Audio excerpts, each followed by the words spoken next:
Erev Tov Charim, I'm Stephen Ben Danoon and you're watching Israeli News Live, where you can be assured political correctness is not our forte. Today, my wife handed me an article entitled Palestinian Terrorism Funded by the EU. This came out today on the 21st on the online magazine called Front Page Mag. I wanted to read this article to you because it's very insightful here. It says, in a ploy to avoid negotiations with Israel that might actually force him to make such minimal concessions as ending the conflict with Israel and recognizing Israel as the state of the Jewish people, Mahmoud Abbas, chairman of the Palestinian Authority, the PA, can count on the European Union, the EU, to support him. That support has been both financial and political.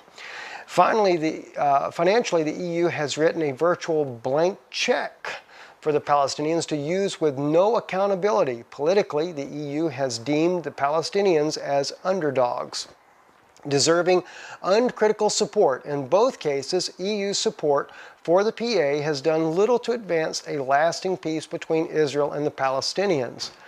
Now, I can't help but to remember when the EU signed their little group thing together.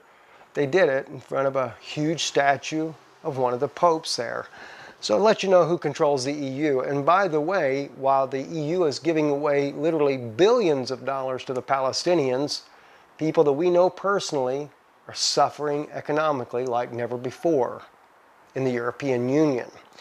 Whether it is in misplaced guilt or fear of Arab terrorism, the EU continues to sink unaccounted billions of European taxpayer euros into corrupt administration of Mahmoud Abbas. According to the United Kingdom's Sunday Times, the Palestinian Authority squandered nearly 1.95 billion euros, or $2.64 billion, in European aid through corruption and mismanagement between 2008 and 2012. The Sunday Times reported that billions of euros in European aid to the Palestinians may have been misspent, squandered, or lost to corruption. According to a damning report by the European Court of Auditors, the Luxembourg-based watchdog, EU investigators who visited sites in Jerusalem, Gaza, and the West Bank noted significant shortcomings in management of the funds sent to Gaza and the West Bank. Gaza is controlled by the Hamas, which is classified as a terrorist organization by the EU.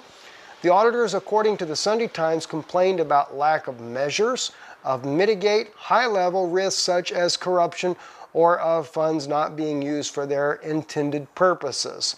Since the creation of the PA in the aftermath of the Oslo Accords signed on the White House lawn in September 1993, wrong. Actually, it was between the Vatican and Israel in 1993, just nobody wants to admit that. The EU has become the largest donor to the PA. As such, it has a responsibility to its taxpayers who in recent years have suffered the debilitating effects of global recession, austerity, and chronic high unemployment. The EU also has a moral responsibility to ensure that its funds are not diverted to support terror, human rights violations. The ostensible reason for the EU's assistance to the PA is to help advance a lasting peace between Palestinians and Israelis. Michael Thur, chairman of the European Parliament Committee on Budgetary Control, writing in the Wall Street Journal, revealed in the findings of the European Court of Auditors last December that since 2007, a considerable number of PA's civil servants in Gaza have received their salaries partly funded through EU aid, even though they were not going to work due to the political situation in Gaza. Thorough questioned how this contributes to peace building. He also asked how the EU can preserve its credibility back home when it pays salaries to people who don't work, while millions of European citizens are unemployed.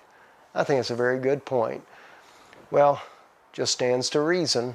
The Vatican wants peace with using the Palestinians, as Daniel clearly points out. She'll come up strong. The prince that is to come will come up strong with a small people. Palestinians are only that little tool in the works.